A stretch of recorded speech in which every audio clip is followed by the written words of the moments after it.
Have you ever wondered why even silence can cut like a knife? Why even the softest words can shatter something inside you that you didn't even know was still tender? Why a single look of disappointment can send you spiraling into self-doubt that lasts for weeks? It's not the world that's cruel. It's the parts of you that still believe you must be perfect to deserve peace. It's the inner voice that whispers, "You're too much," or "not enough," depending on the day. You've spent a lifetime building walls, creating armor, perfecting the art of seeming fine. But the pain keeps slipping through the cracks, doesn't it? It finds you in quiet moments, in the space between sleep and waking, in the echo of words you wish you'd never said. And here's the truth. No one told you. Nothing and nobody will ever hurt you again the moment you stop betraying yourself. You weren't destroyed by others. You were undone by your silence.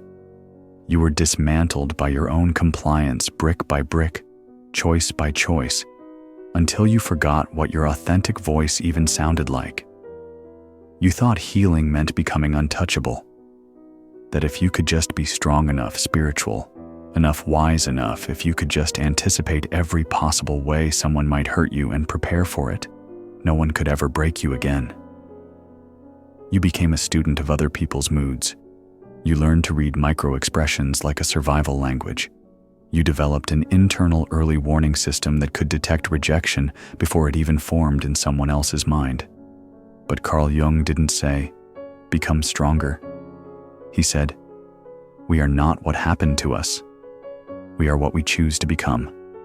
And still, you keep choosing silence. You keep choosing performance.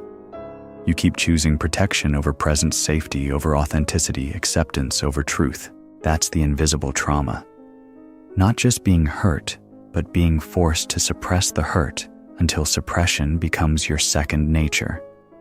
Until you mistake numbness for strength, until you confuse endurance with healing. There's a difference between healing and hiding. And most of us have been hiding for so long, we've forgotten what our real voice even sounds like. We've forgotten what it feels like to speak from the soul instead of from strategy. If this resonates, you're not alone in this journey. You're part of a generation that learned to survive by becoming who others needed you to be. The question isn't, how do I stop people from hurting me? The question is, how do I stop hurting myself in the name of protection? How do I stop abandoning myself before anyone else gets the chance? Because that's what you've been doing, isn't it? You've been leaving yourself before they can leave you. You've been rejecting yourself before they can reject you. You've been becoming so small, so accommodating, so easy to be around that you've disappeared from your own life. Where does it hurt? Wherever you're still pretending, wherever you're still performing, wherever you're still apologizing for taking up space. You think it's betrayal that destroyed you. But what actually pierced the deepest was the story you told yourself afterward. That I wasn't enough, that I should have seen it coming, that I deserved it, that if I had just been better, they wouldn't have left. That's not awareness. That's a war between your ego and your soul. That's your psyche splitting itself in half to make sense of the senseless. Let me tell you about Mia. She's 32, works in marketing for a tech startup, and has this uncanny ability to make everyone around her feel comfortable.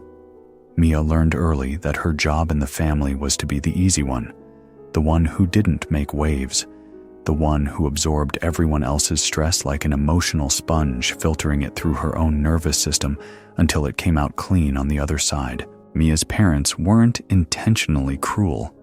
They were just overwhelmed. Her father worked 80-hour weeks trying to keep the family afloat financially. Her mother battled chronic anxiety and depression, but never had the luxury of falling apart because someone had to keep everything together. So Mia became the family thermostat, sensing when the emotional temperature was rising and automatically adjusting herself to bring it back down. When her last relationship ended, Mia told everyone she was fine, that she saw it coming, that she was better off anyway. But late at night, when the apartment was quiet and the performance was over, Mia would replay every conversation, every moment where she chose to stay silent instead of speaking her truth. Every time she smiled when she wanted to cry. Every time she said, "I don't mind," when her mind was screaming. She wasn't mourning the relationship. She was mourning the version of herself she'd killed to keep it alive. She was grieving the woman who had needs, who had opinions, who took up space without apologizing for it. Carl Jung called this the shadow, the parts of ourselves we've banished to maintain our persona, our acceptable public face. But Mia's shadow wasn't anger or rage or any of the dark emotions we typically associate with the shadow. Mia's shadow was her voice, her needs, her right to exist without constantly earning her place. Take a breath. Feel what's coming up for you right now, because this is about to get deeper. The wound was never just what they did. The wound is what it echoed inside a part of you that was already bleeding long before they arrived. A wound that was carved in childhood, when you learned that love was something you had to earn through good behavior, through achievement, through making yourself indispensable. Here's what happens when you're raised to believe that love is conditional. You learn to betray yourself before anyone else gets the chance. You become the perpetrator of your own abandonment. You develop an internal surveillance system that's constantly monitoring. Am I being too much? Am I taking up too much space? Am I asking for too much? You've been hurting yourself to prevent others from hurting you. And that survival mechanism, that beautiful, intelligent adaptation, has become your prison. Jung said, "What you resist persists. What you accept transforms." So long as you resist the reality of your pain, so long as you keep pushing it down, numbing it, explaining it away, you remain in the battlefield, not with others, but with yourself. You've been fighting the wrong war. Now let me tell you about Oliver. He's 29, works as a software engineer, and everyone at work sees him as the guy who has it all together. Oliver learned early that his value came from being helpful, from solving problems, from being the one people could count on. His parents divorced when he was 8, and suddenly Oliver became the emotional caretaker for his mother's depression and his father's guilt. Oliver developed an almost supernatural ability to sense when someone was struggling and to swoop in with exactly the right solution. But somewhere along the way, he forgot how to have problems of his own. He forgot that needing support wasn't weakness, it was human. When Oliver's girlfriend left him last year saying she felt like she was dating a therapist instead of a partner, Oliver was devastated. Not because he didn't love her, but because he realized he had no idea how to love someone without fixing them. He had no idea how to be in relationship without being useful. Here's the contradiction that will save you. The very vulnerability you're afraid will destroy you is what will finally set you free. You think your sensitivity is your weakness. You think your deep feeling is a design flaw, but your sensitivity is your superpower. It's just been hijacked by fear. It's been weaponized against you by people who couldn't handle their own pain.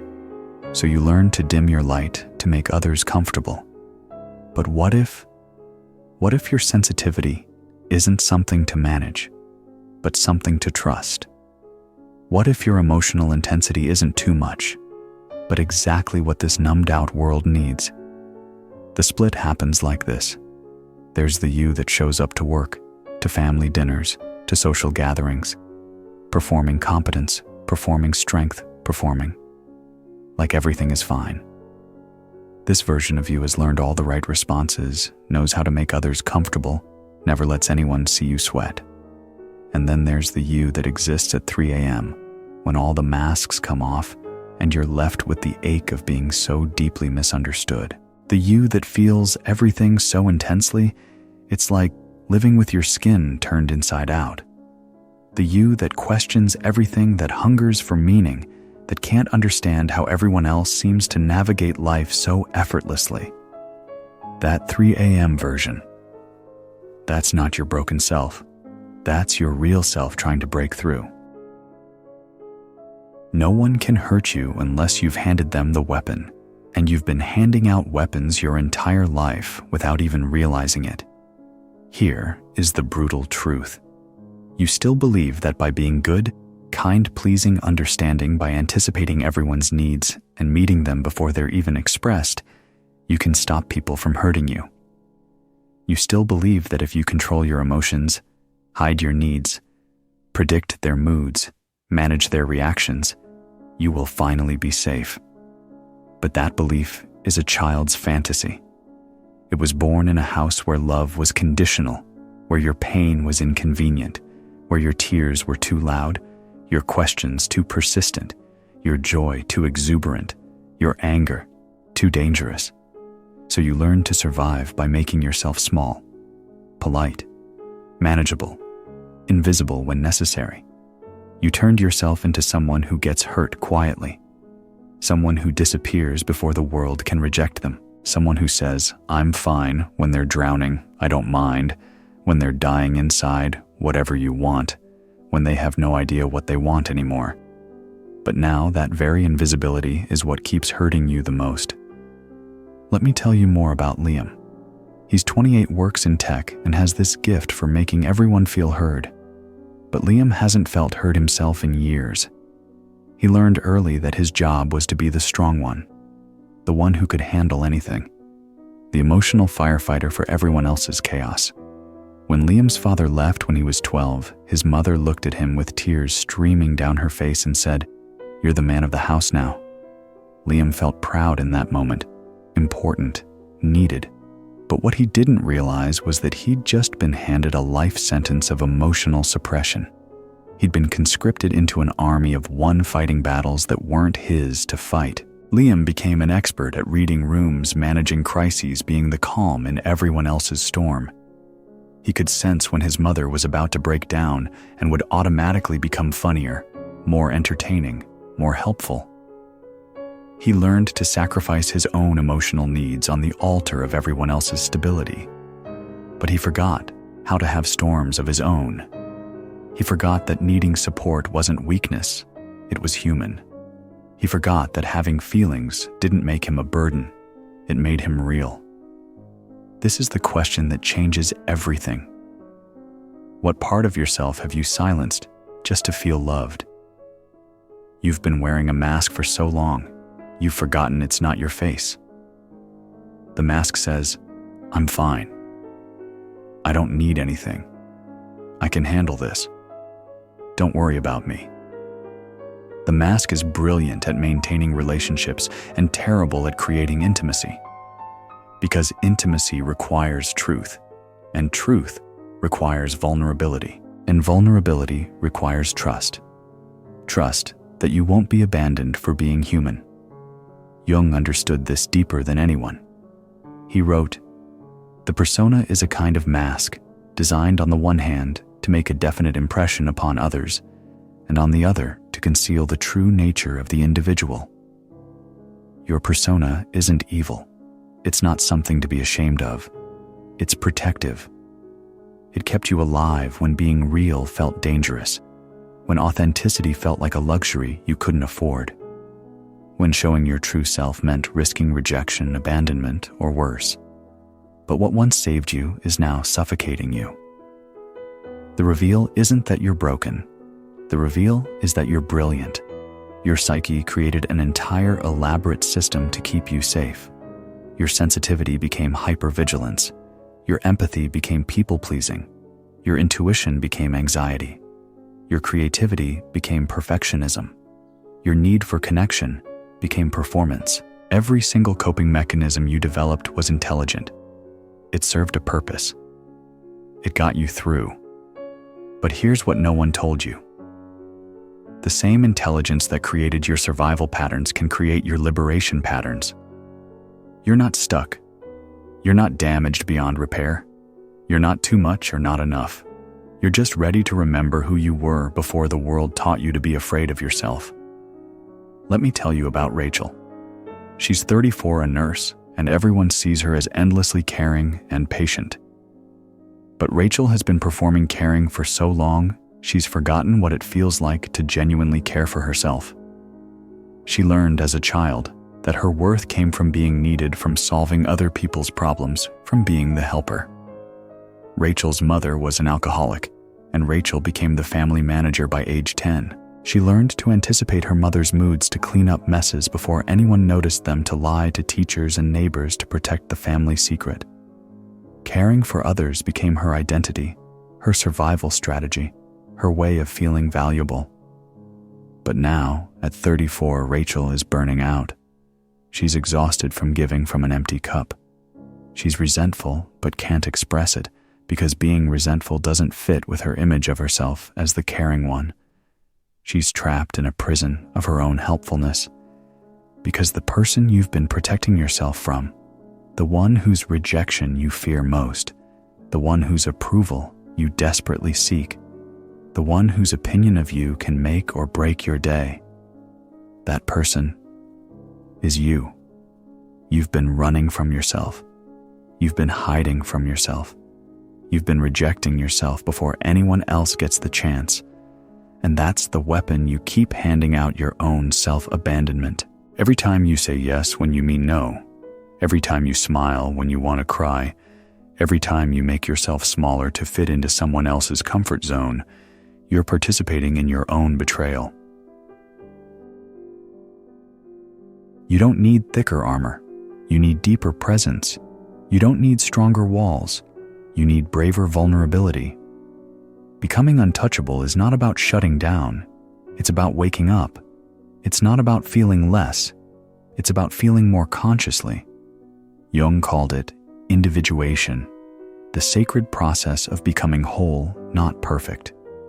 It's the journey from who you think you should be to who you actually are, from who the world told you to become to who your soul is calling you to be. You stop chasing peace outside and you start confronting the storms inside.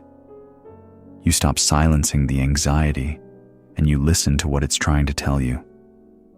You stop judging the sadness and you sit beside it like you would a grieving friend. You stop performing strength and you meet yourself without the costume, without the script, without the need to be anything other than human. The paradox of healing. You become invulnerable by becoming completely vulnerable to yourself. Here's what this looks like in real life. You feel the familiar panic when someone doesn't text back immediately. The old you would spiral into, "What did I do wrong?" and start frantically reviewing every interaction, looking for evidence of your failure. But now you pause. You breathe.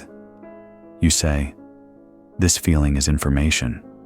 What is it trying to tell me?"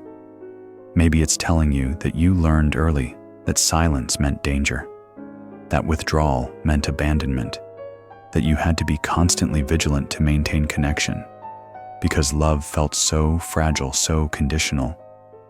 You feel the anger rising when someone misunderstands your intentions, when they project their own pain onto you, when they make you responsible for feelings that aren't yours to carry.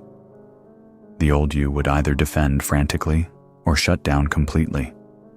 But now you get curious. This anger, where have I felt this before? Maybe it's telling you about all the times your voice was dismissed, all the times your perspective was invalidated, all the times you had to fight to be seen, to be heard, to matter. You feel the familiar ache of loneliness even when you're surrounded by people. Even when you're getting all the external validation you thought you wanted. The old, you would push it away or numb it with work, with scrolling, with anything to avoid sitting with that hollow feeling.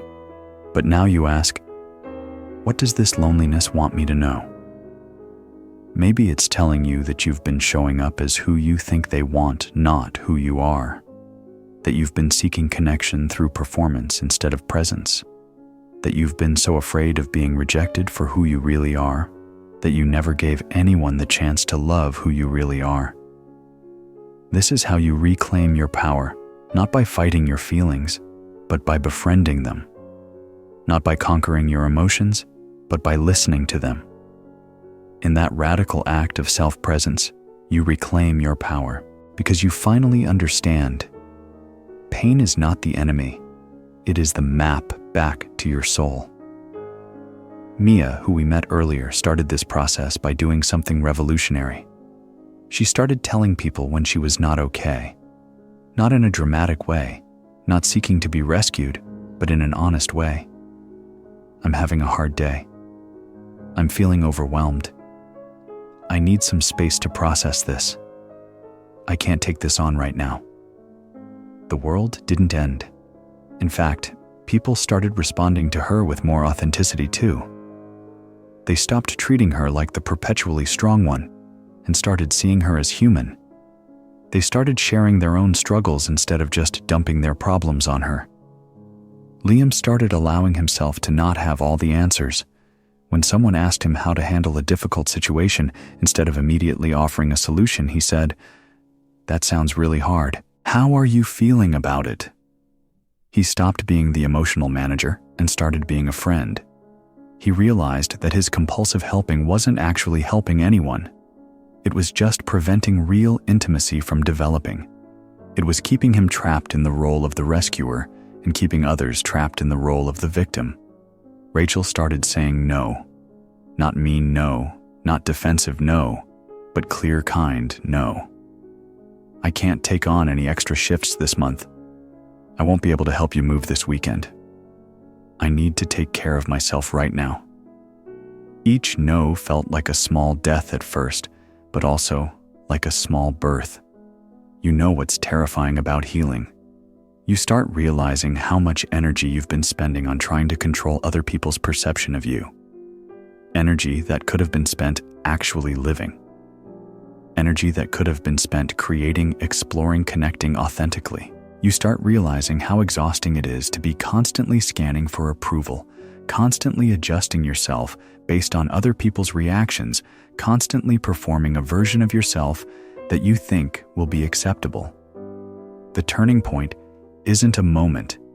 It's a million small moments of choosing truth over comfort, choosing presence over performance, choosing self-compassion over self-criticism, choosing to show up as you are instead of as you think you should be.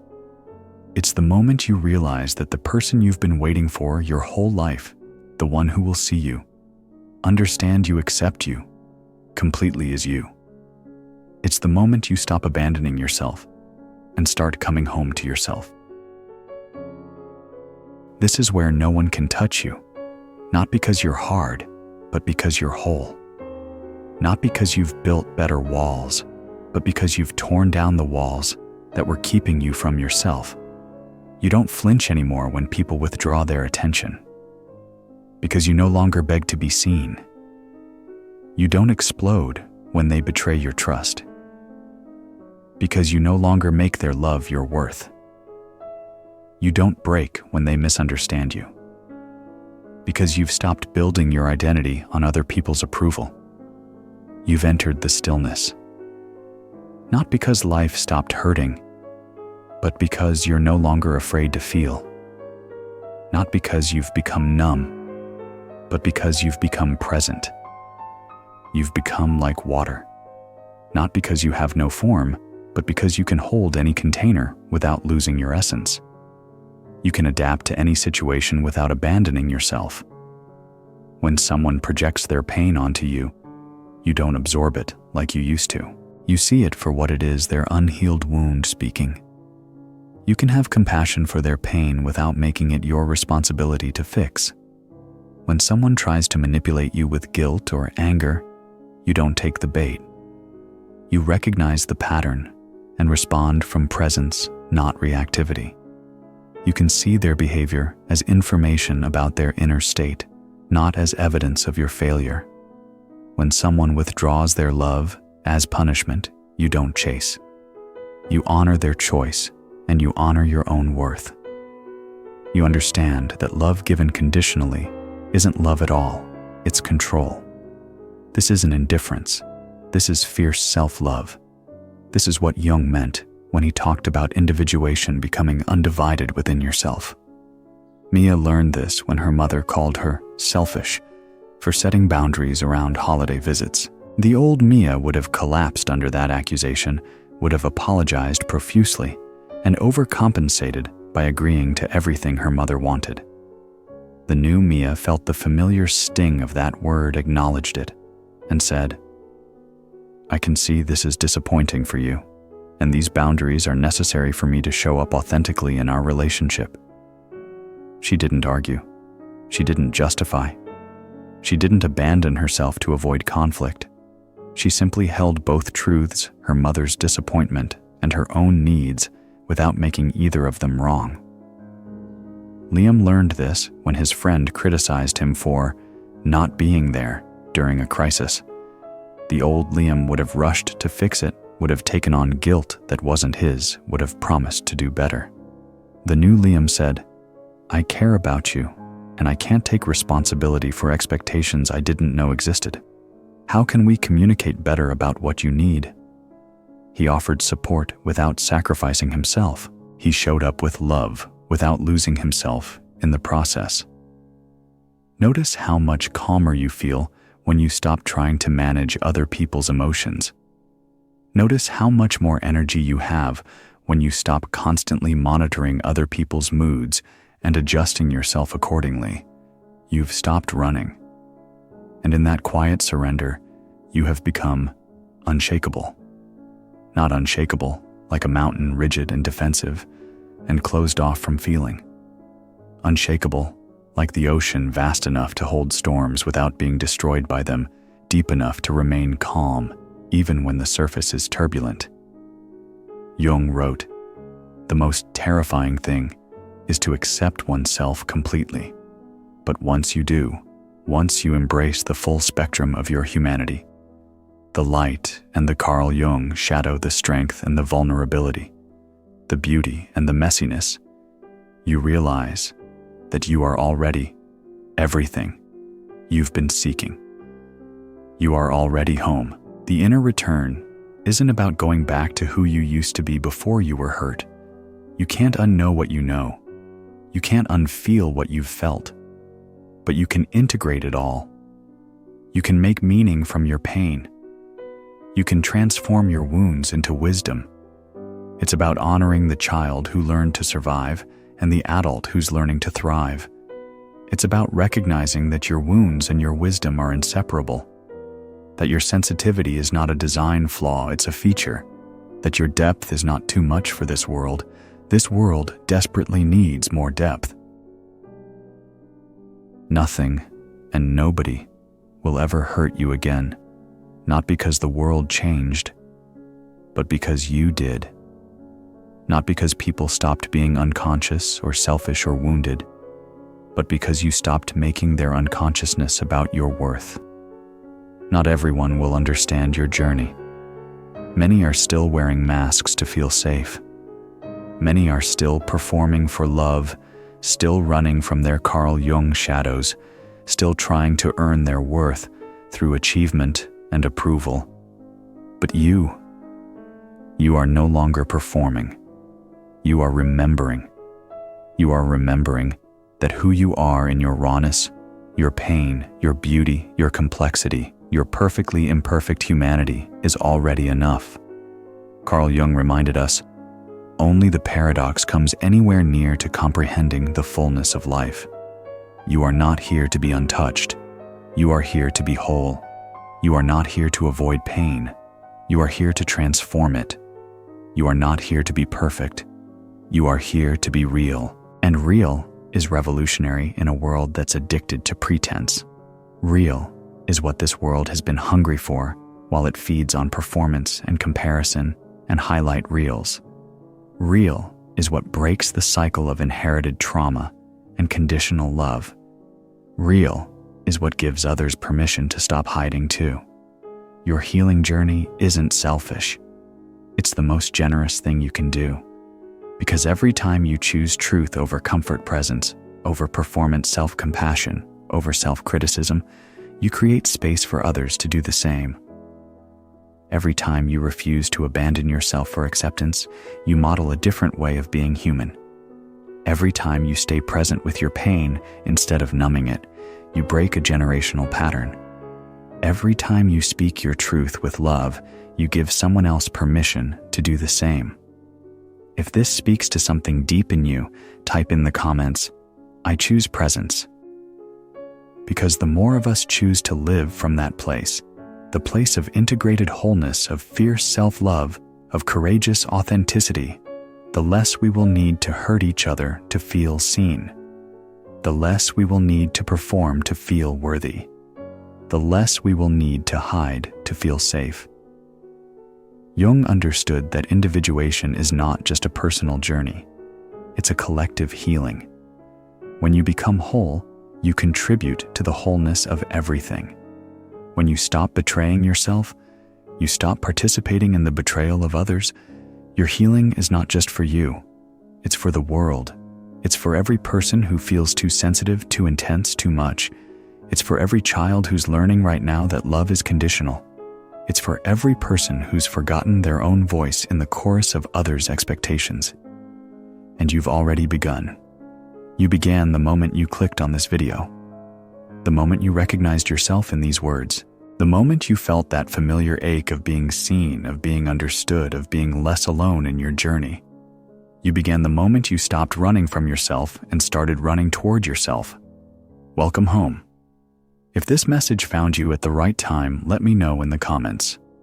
Share what part resonated most deeply, because your healing story might be exactly what someone else needs to hear to begin their own journey back to themselves. And if you're ready to go deeper into this work, to explore the Carl Jung shadows and reclaim the parts of yourself you've left behind, subscribe for more conversations that feel like coming home to yourself. Until next time, remember, you are not broken.